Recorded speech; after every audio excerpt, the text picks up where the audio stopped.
All right, tonight we begin in Matthew 26 and verse 57.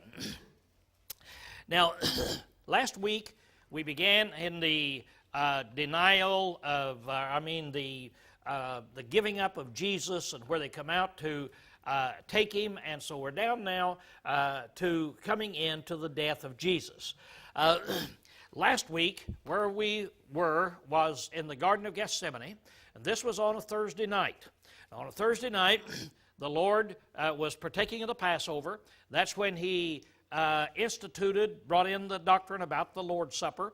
Then they went down in the Garden of Gethsemane, and that's when Judas brought the army out, and they captured him. Now, we don't know what time during the night it was. We don't know how long the Lord was out in the garden. In other words, he could have he ate the Passover dinner after 6 o'clock in the evening, and so whatever time that would take, the Passover dinner is not a rushed thing where you'd rush through it and try to get over it, but it would be a kind of a long, drawn-out situation. They would have different courses that they would go through, and so it was probably late in the night when he went out into the garden. And so then they come out and they arrest him. So again, I say I don't know what time, but let's say midnight, 1 o'clock in the morning, something of this nature. They arrest him, and they bring him back in then to the Sanhedrin. Now, it's about a half a mile is where it would be. So walking back into the Sanhedrin, where the high priest office was and so forth. So it gives you some idea maybe of the time element that is in there. But at any rate, it is early on Thursday morning. It is before daylight. Now, it's unlawful for the Sanhedrin to meet in the dark hours. It has to be during the light hours. But for this particular job, why they met and had a session even before the light comes to pass. And they are disregarding really all of the laws of justice and so forth, because they are dead set on getting Jesus and making sure that they put him to death. So now, let's start tonight in verse 57. It said, this is where they have taken him. Now, by the way, and look in verse 56, it said, "And all this came to pass that the scriptures of the prophets might be fulfilled. Then all the disciples left him and fled."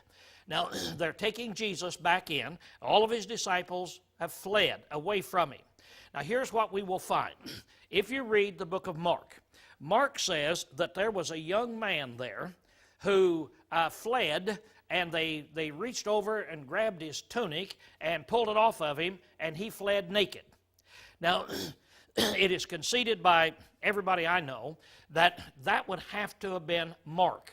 Mark lived in Jerusalem. His mother lived there. She had a house there, and he lived in Jerusalem. And it is a common thing for the gospel writers, when they are talking about themselves, that they don't identify themselves. They don't say, "and I did this" or "I did that." They will say, "and a man did this." John, as he is writing his gospel, never identifies himself when he talks about "and the disciple whom Jesus loved."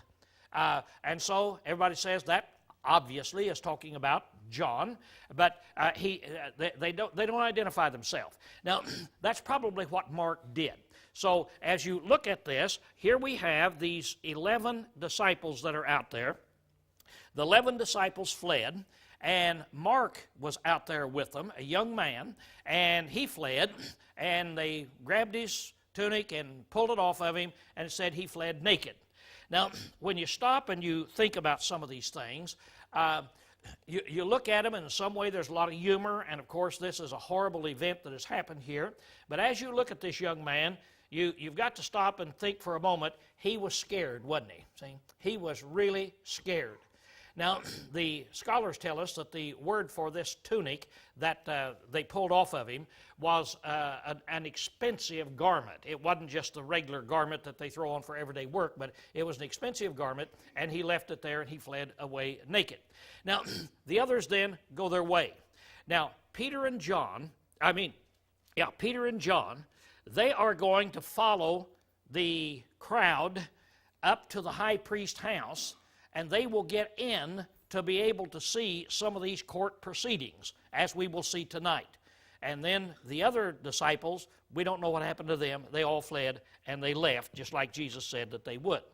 So now, in verse 57, and they that had taken Jesus led him away to the house of Caiaphas the high priest, where the scribes and the elders were gathered together.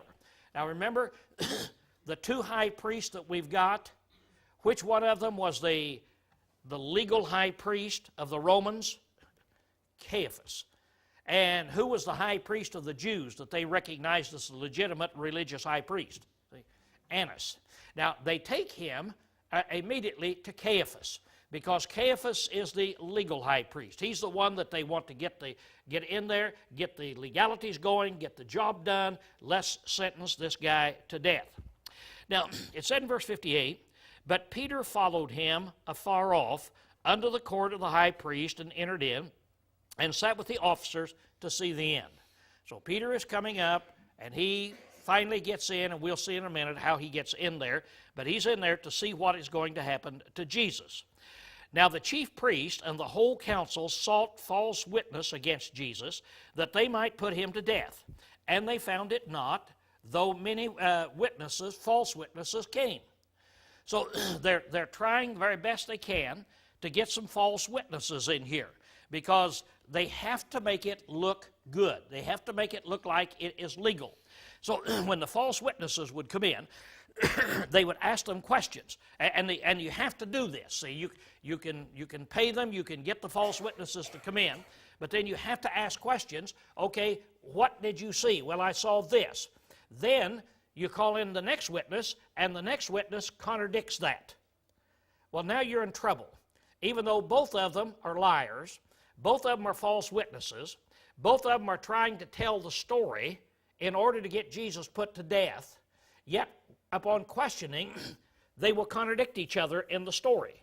Now, when they contradict each other, then that means one of them is not telling the truth, and the only way that you can put a man to death is by the mouth of two or three witnesses. So, even though the high priest wanted to kill Jesus, wanted to put him to death so very badly, they were not able to with these false witnesses because they contradicted each other. Then it says, but afterwards came two and said, this man said, I am able to destroy the temple of God and to build it in 3 days. So they said, now we heard him say this. Here are two guys that agree. So now you have two witnesses, and they agree on this story. And the story is, we heard him say that he would destroy this temple, and then he would rebuild it in 3 days. There. Now, let's stop to think for just a moment. Jesus did make that statement. Jesus did make that statement back in John, the 2nd chapter. At the very beginning, the first time he went to Jerusalem, why he was there and they were questioning him and so forth and wondering how that they could tell whether he was the Christ. And so he told them, he said, well, you destroy this temple and I will raise it in 3 days. What was he talking about? It tells what he was talking about, his body. So you destroy this temple, and I'll raise it in 3 days. Now, they said, we heard him say, you destroy this temple. Of course, they meant the temple on the Temple Mount, and then I'll raise it in 3 days. So now then, we have these two witnesses saying, Jesus said he was going to destroy the temple. Now, even if he said he was going to destroy that temple, which that's not what he said, but even if he did, would that be blasphemy? That's a question. Now, it would be treason. They could get him for a lot of crimes, but as far as blasphemy, and that's what they're after. They're after a capital punishment. They're after a punishment where they can put him to death, and blasphemy is one of those punishments. I've never counted them myself, but I've read by those who, I guess, have counted them, that there are 32 different laws, things that you can do, break, in the Old Covenant and get capital punishment for it. Of various kinds of that. If you murder, of course, it's capital punishment. If you commit adultery, why, it's capital punishment. And blasphemy to God is capital punishment. And there were several of them that, under certain circumstances, you put to death. But be that as it may, here we have these two said, we've heard him say that he's going to destroy this temple right here. He said, I'm able to destroy the temple and build it in 3 days. And the high priest stood up and said unto him, Answerest thou nothing? What is this that these witness against thee? So now then the high priest acts like that's really a shocking thing. What is wrong here? What are you doing? Aren't you going to try to answer? Aren't you going to try to say, no, I didn't say that? What is it that these two here are witnessing against thee? But Jesus held his peace. He didn't answer the high priest. Didn't even respond. And the high priest said unto him, I adjure thee. Now, what does that word adjure mean? I adjure thee. That means I put you under oath. That's what it means. I'm putting you under oath. Now, in those days, it wasn't kind of like it is today. Today, raise your right hand, do you promise to tell the truth, ... and you say no, then you're not under oath. They might do some things to you, but you're not under oath. In those days, they didn't give you a choice. They said, now we're going to put you under oath. And an oath is the way that you could determine really whether a man was telling the truth or not if he would tell the truth. There wouldn't be any higher power to be able to get a person to tell the truth.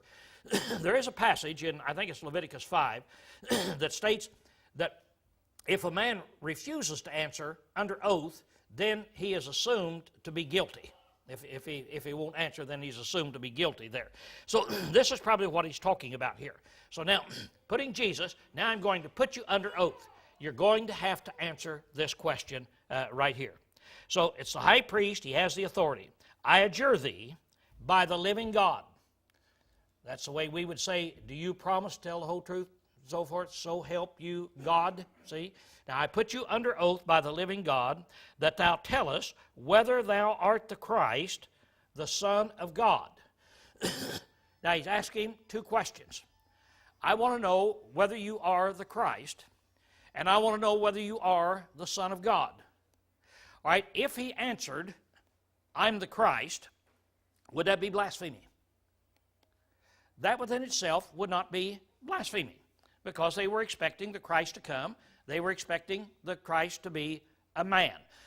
Now, that would give them something to be able to elevate about what he thought about himself, that perhaps he thought too much of himself and so forth, but that's not the one. The Son of God is the question. Are you the Son of God? Now, back in John 5, when he claimed to be the Son of God, they then accused him and says he makes himself equal with God. So he's making himself equal with God because he claims to be the Son of God. Well, the offspring is the same as a parent. Humans have offsprings, they're humans. Horses have offsprings, they're horses, and so on down the line. So they're asking him, are you the Son of God? Jesus said unto him, thou hast said. Now, this is a way that they used to saying, you said it. That's the way we would say it. You said it. In other words, what you said is the truth. It's exactly the same as saying, yes, I am. So he's saying in here, thou hast said. Nevertheless, even though you have spoken the truth, even though that you have said this, that I am the Christ, the Son of God, I want to add one thing to it. Henceforth, from here on, you shall see the Son of Man sitting at the right hand of power and coming on the clouds in heaven. So he said, let me add one point to this. I am the Son of God, the way you said. And from henceforth, in the future, you're going to see the Son of Man. Now, this was terminology that Daniel used. They were familiar with it. We're all sons of men, but nobody goes around calling themselves the Son of Man, do they? Yeah. In other words, if I want to tell you what a great individual I am, let me tell you how great I am. I'm the Son of Man. In every other human being, the Son of Man. That terminology was used. It means human, and it's interesting to me that Jesus is really the only one who calls himself the Son of Man.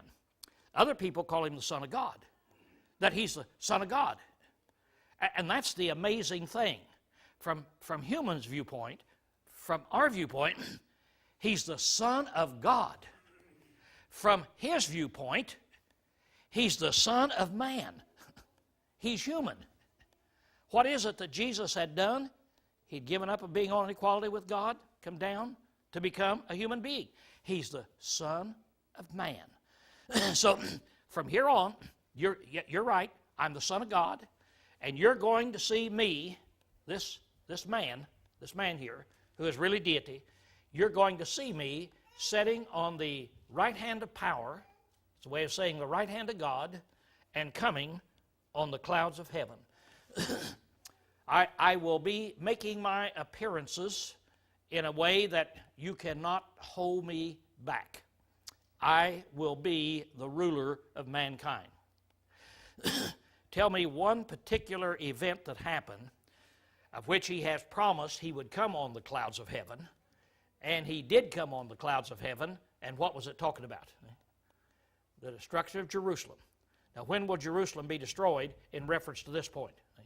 This happened in 33 A.D. Jerusalem will be destroyed in 70 A.D. And so I will be going back, and I will be sitting on the right hand of God. I will be the judge, and I will be the one that enforces judgment. Now, this is rather unique in this respect. Jesus had been brought in for the first trial. He's brought in for the Jewish trial. I guess what we would call this is a preliminary hearing. That here they are, they're trying him to see if they find him guilty. They're the judge, he is the suspected criminal. And Jesus turns around and says, you have spoken right now as a judge, but I'll tell you something else. In the future, I will be your judge, and I will carry it forth. So that's what they hear this. Then the high priest rent his garments. When did the Jews rent their garments? Just take their garments and tear them. On what occasion? What's that? Mourning. In other words, the high priest has heard something that is so bad he can't take it. He just can't take what he's heard and and he rents his garment. This is the most terrible thing the high priest has ever heard, for him to say that he was the Son of God and that he would be sitting on the right hand of God. So he rent his garments there to show this. Of course, all this is hypocritical, as we can see all the way through. And so he said, the high priest rent his garments, saying, he has spoken blasphemy. What further need have we of witnesses? Behold, now that we have heard the blasphemy, what think you? They answered and said, he's worthy of death. So the high priest said, we've heard it with our own ears. He's blasphemed. He said he's deity. We've heard it. What further need are we getting witnesses? And so the rest of them said, we don't need any more witnesses. We've heard it. He's worthy of death. So now we're going to put him to death. Then, it says, then they spit in his face and buffeted him, and some smote him with the palms of their hands. So at this time now, he has become, in their view, a condemned criminal. So they start slapping him, spitting in his face. Spitting in the face with them was the same as it is with us. It is the lowest kind of reproach. And there's a time when if a husband would not take the wife and so forth, and I'm not going to get into the details, but do what he should do in raising children, she was supposed to take him down to court and they'd find him guilty and then spit in his face, which showed the lowest form of good. Job said they don't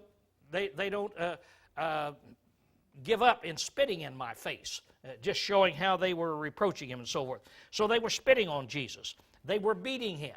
They were slapping him, saying, prophesy unto us, thou Christ, who is he that struck thee? In other words, if you're the Christ, pow, slap him. Tell me what my name is. If you're the Christ, you ought to be able to answer it. Pow, what's my name? And so they were beating him, throwing these accusations and these charges at him in there, and treating him in this horrible way. Now, right here is where Matthew is going to tell us about Peter, what's happened to Peter. Remember, Peter left and was going.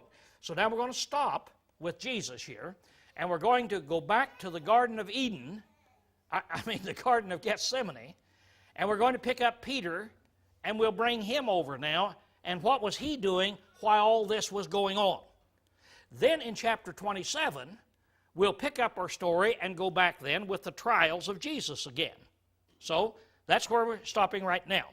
Now in 69, now Peter was sitting with the outside of the court, and a maid came unto him, saying, Thou also was with Jesus the Galilean.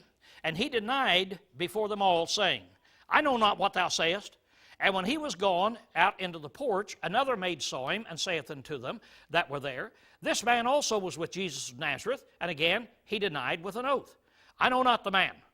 And after a little while, they that stood by him came and said to Peter, Of a truth, thou art one of them, for thy speech maketh thee known. And he began to curse and to swear, I know not the man. And straightway the cock crew. Now, stop right here.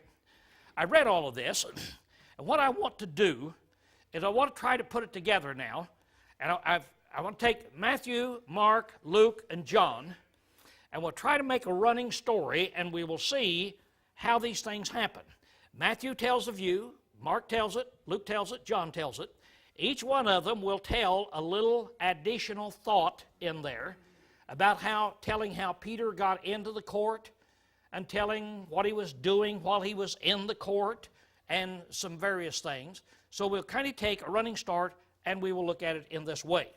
Now, first of all, this right here, by the way, I thought it'd be interesting to you, is a Jewish house back in the first century times that they have just uncovered, they've found, archaeologically speaking. Now, the Harvard University has taken what they found and the plans, and they've reconstructed this. So you want to fly up to Harvard, why, they've reconstructed it, and it's out on their campus now. And this would be the typical home that they are uncovering of a Jewish family. It generally had 4 rooms to it, and as you look at it, you see the cutaway, where you see the living room there in front, and then back you see a ladder that goes up, and this one has the 3 bedrooms. Then they have a little cooking place in there, and if you look over at the right, you see a sheep in there.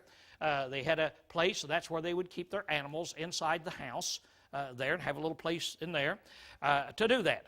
Now, if you see the wall right there in front where the door is, you come out in what we call the front yard. Come out in the front yard. Now, that's what they called a court. Their court was front yard. Now, it would be just a little bit different than ours in this respect. In the rich people's houses, it wasn't just a front yard, but they would generally have a wall covering their house and coming around, and inside the structure, inside the structure with the roof over it, they would have a patio area, what we would have. We build our patio areas out on the side of our house. They would build their patio area inside their house, and that's what they called a court. Now that would be a small court. Like you come up to my house, well, we'll have hamburgers on the patio or on our court, but that would be a small court. Now, the larger court would be what we call the front yard then. And they didn't have big front yards like we do here, so we don't think of them in that way that's there. So they'd have a fence built around it, and anytime that you mention a fence built around it over there, Steve, what's that fence made of? No chain link, no lath, it's stone. So they'd have this stone, this rockery wall built around it. And you remember that when Peter, you remember when he was out there at the gate and he was trying to get in, he couldn't get in? See? So they had that wall out there and they had a gate that's out there. Okay, so we're talking about the court then out in front. Now, I guess the thing that I'm kind of amazed about is this was one of the shocking things I had when I went to Israel. I had shocking things all day, every day, but there's a few things that just kind of stand out. And when we went up to the place where they're pretty sure was the priest's house, and we walk out, and here are the foundations. Of course, it's not all standing, but here's the foundations and the rooms and the rocks and so forth. And then he points out, and here is the courtyard. And so I looked out and looked at the courtyard. And the courtyard was about the size of this pew down there. If you just take these pews right here and just turn them around in front of the house and say the yard about this big. That's about how big it was. I'd always visualized it, a courtyard being like one of those city courtyards, and back in the Midwest took up half acre or something like this, and that was in there, something the way we do it. But it was just a front yard, and there it was. And I was thinking, wow, this be the place? Here it is. All this activity took in, these soldiers, and Peter and John would have been there, and Jesus up here, and so forth. And I was shocked at really how small the courtyards are. But be that as it may, kind of wanted to show you that for you to get an idea, so that if you're thinking about some big event, why it was not some big event that was out there like that. Now then, let's put it in proper perspective. What I'm going to do is I'm going to take the story, and I'll start telling the story like in black. I've taken Matthew, and then when I get down there into red, well, then I'll take John or something. Now, I'm not going to do this all the way through, but I put it in there so that you could see it. Then back to Matthew, and then back to John, and so forth. And so we're just kind of going to read the story and put in all the facts so you can see these denials. So now let's start in, and here we've read some of this. But all the read is new material that we haven't read. And they that had taken Jesus led him away to the house of Caiaphas, the high priest, where the scribes and elders were gathered together. But Peter followed afar off. That's what Matthew tells us. Now then you go to John. And so did another disciple. Now that disciple was known unto the high priest, and entered in with Jesus into the court of the high priest. Now this, since he doesn't identify himself, people say evidently it must be John. And so he knew the high priest in some kind of a business deal or whatever it was, but at any rate, he's there. They knew him, and so he could get in. And Peter had followed him afar off unto the court of the high priest. But Peter was standing at the door without. In other words, he couldn't get in the yard so that you could see there. So the other disciple, this would be John, who was known unto the high priest, went out and spake unto her that kept the door, and brought in Peter, even within, into the court of the high priest. So John goes out and said, I know this guy, let him in. So that's how Peter got in to be able to see this. The maid therefore that kept the door saith unto Peter, Art thou also one of this man's disciples? And he saith, I am not. So as he's coming in, she wants to know, are you one of his disciples? I am not. So there is his first denial. Then we go to the second. Now the second denial is kind of different. As you notice, in this second denial, he's going to deny him 4 times. And it's going to be called one denial. Okay? It's going to be called one denial. Now it would be like this. That if I were denying that I had let the air out of Steve Grimes' tires last summer, and so let's suppose last week Steve stands up in this class and said, Lowell, did you let the air out of my tires? And I said, I did not. That's one denial. So tonight, Steve stands up and said, Lowell, did you let the air out of my tire? I did not. And Roger said, are you sure? I'm sure I did not. And Helen says, Lowell, I think you did. I did not. And Linda says, didn't you really? No, I didn't. Now let's get on with class. So we go ahead and have class. Now how many times have I denied it?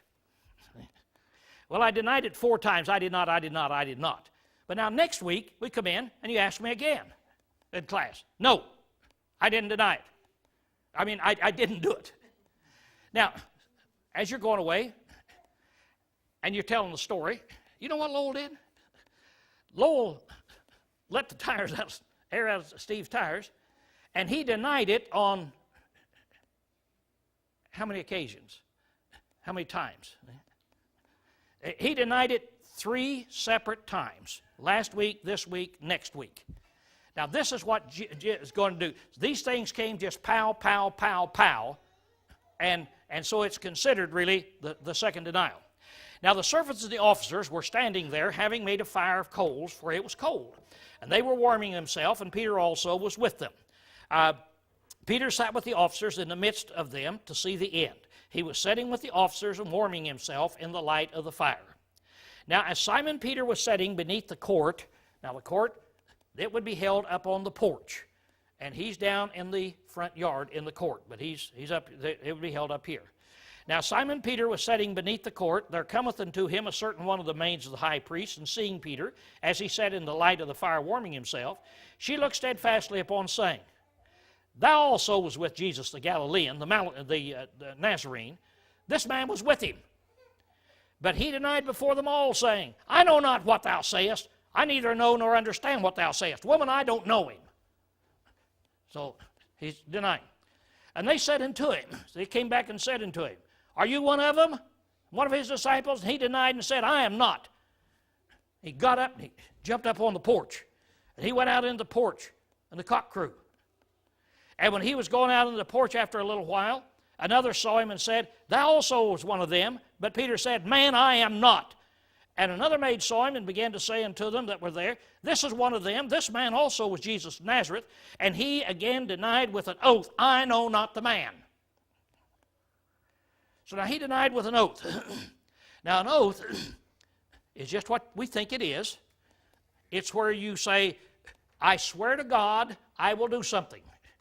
Or I swear to Zeus, as Gentiles would do.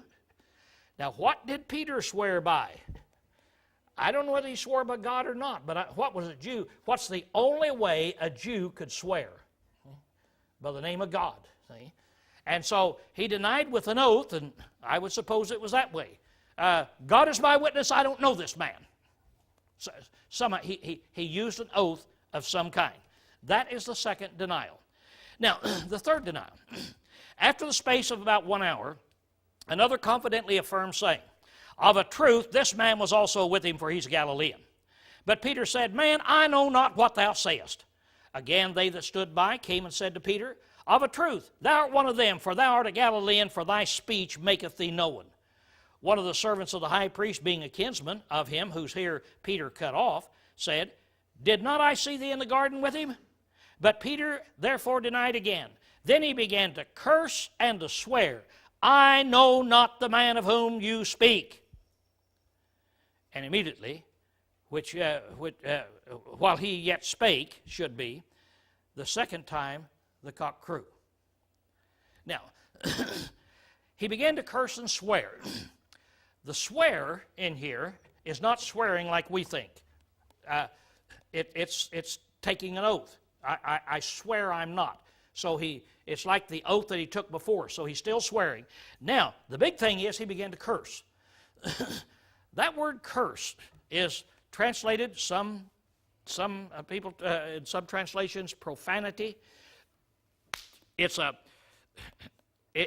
hard word, and since I didn't live back there in those days, I don't know how vulgar their profanity was.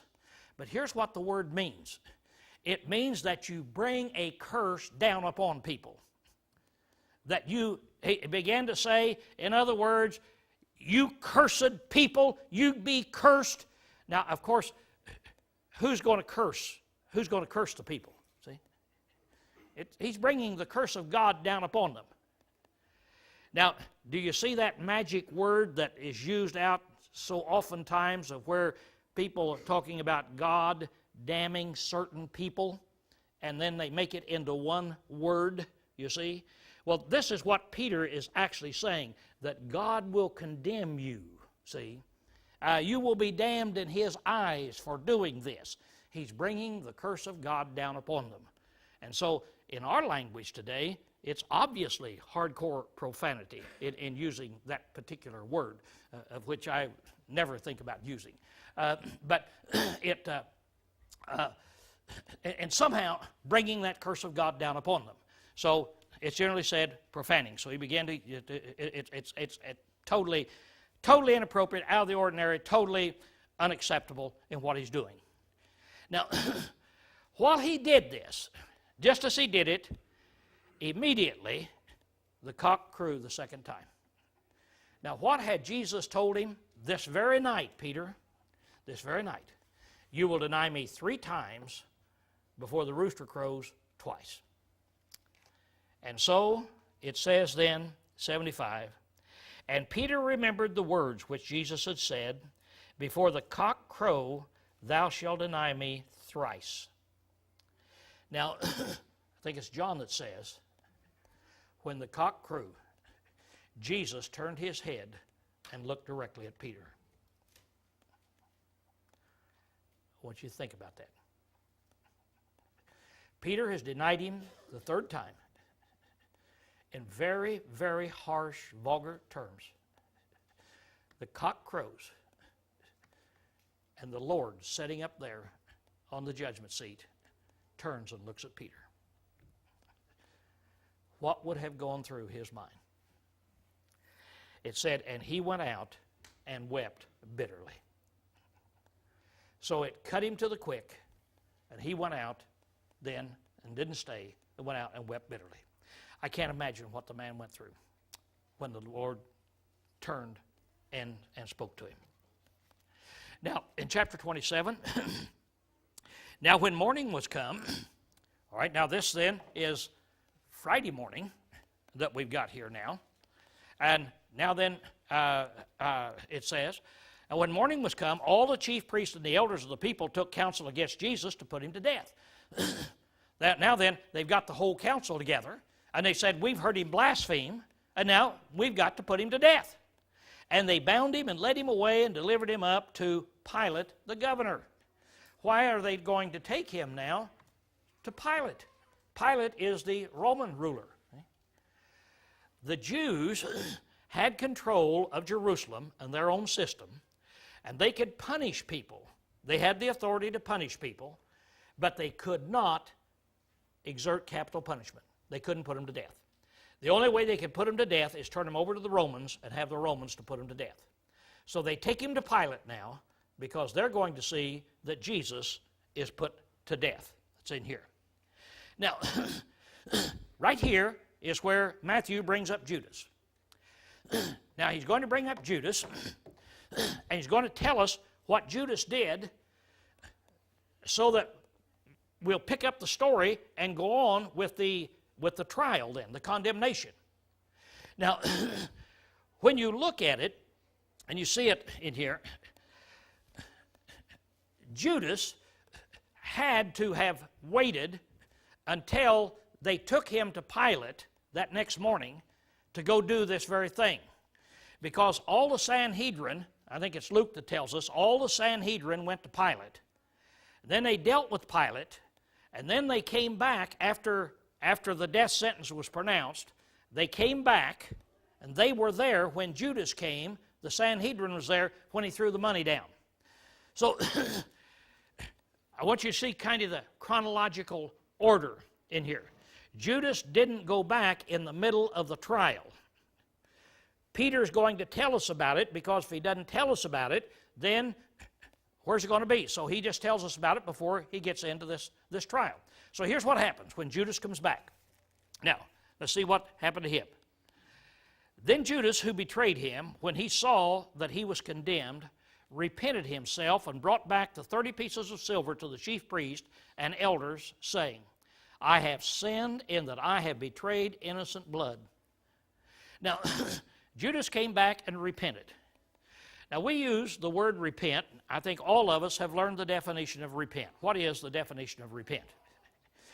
Repent is change of mind brought about by godly sorrow and results in a change of life. This is not that word. It's translated repent, but the word literally means regret. It doesn't mean, now when you regret something, you change your mind. But you don't change your mind and necessarily change your life when you regret something. See? When you regret it, you go buy a car and you regret it. Well, you may go out and hit it with a hammer or kick it or something. It doesn't necessarily change your life for the good. So Judas didn't repent because of godly sorrow and turn his life around. But he regretted. He was really sorry for what he did. He said, I have betrayed innocent blood. Now here's a thief who has lived with Jesus all of this time, has walked with him on a daily basis, has seen every activity that he has done, and he has betrayed him and made some money. And now then, in the light of being in a situation of where if he could have found just one little thing wrong with Jesus, it would have helped soothe his conscience, he goes back and says, I have betrayed innocent blood. Well, he comes back to them and he says this, but they say, what is that to us? See thou to it. And he cast down the pieces of silver into the sanctuary and departed, and he went away and hanged himself. So Judas, the good thing you can say about him is, he regretted it, he brought it back, and he told them, here's the money, I have betrayed innocent blood. They said, what's that to us? We're not taking the money. Well, it was a lot to them. They were the ones that had made the deal with him in there. And so they wouldn't take it, so he takes it and just throws it down and walks away and goes out and hangs himself. Now we're told, of course, in the book of Acts, there about him going out and hanging him and killing himself out there in this potter's field. But we'll see what they did with this money now that's here. And the chief priest took the pieces of silver and said, it is not lawful to put them into the treasury, since it is a price of blood. Isn't that sweet? These guys don't want to do anything wrong, do they? We don't want to put this money in there because it's the price of blood. Now, it's okay to take it out to bribe somebody to kill an innocent man, but we certainly couldn't take it to put it back in. See? It's a hypocrisy that you see there. And they took counsel and bought with them the potter's field to bury strangers in. Now, this would be a field somewhere out there around Jerusalem where a potter would go out, and it would be a clay field. The clay would go down, I don't know how deep. Sometimes clay goes way down, sometimes it's just a little bit. But where the potter would get his clay. And so he's got his clay, and he's taken it down. And today, it would look like a gravel pit. All the topsoil, everything would be taken off. It would just be a kind of what we look at as an abandoned gravel pit. Can't grow anything, useless. So they bought it then for this price of 30 pieces of silver that's there. Wherefore that field was called the field of blood unto this day. This shows that Matthew has written several years after this happened. He said, even yet it's called blood. Then was fulfilled that which was spoken through Jeremiah the prophet, saying, and they took the 30 pieces of silver, the price of him that was priced, whom certain of the children of Israel did price, and they gave them for the potter's field, as the Lord appointed me. Now, here we have this situation, a problem that you can deal with. Too deep for me. It says Jeremiah said this. Now, there's nowhere in the book of Jeremiah that says this. So, did Jeremiah say this at another time? Did Jeremiah have other writings in which he said it? We don't know. Now, there is a place in Zechariah chapter 11, verse 12, that talks about taking money and buying a potter's field. And so people think maybe that's what it's talking about. And in the translation somehow, the wording got mixed up between Jeremiah and Zechariah and so forth in there that in some way. Nobody knows. Nobody knows. There is a place over there, though, it talks about the potter's field and buying a potter's field then with this 30 pieces of silver. So one day, when they do a little bit more searching and so forth, I guess, and uncover some other things, well, maybe you can answer it and say, okay, what it is that Jeremiah said it in another place and so forth. But the only thing we know for certain is that it's not in the book of Jeremiah the way we have it today. Did everybody see the situation there? There's no contradiction. It's just one of those things of where I don't have an answer for it. Okay. There's where we close class tonight and begin then with verse 11 to continue through the trials of Jesus then this next week.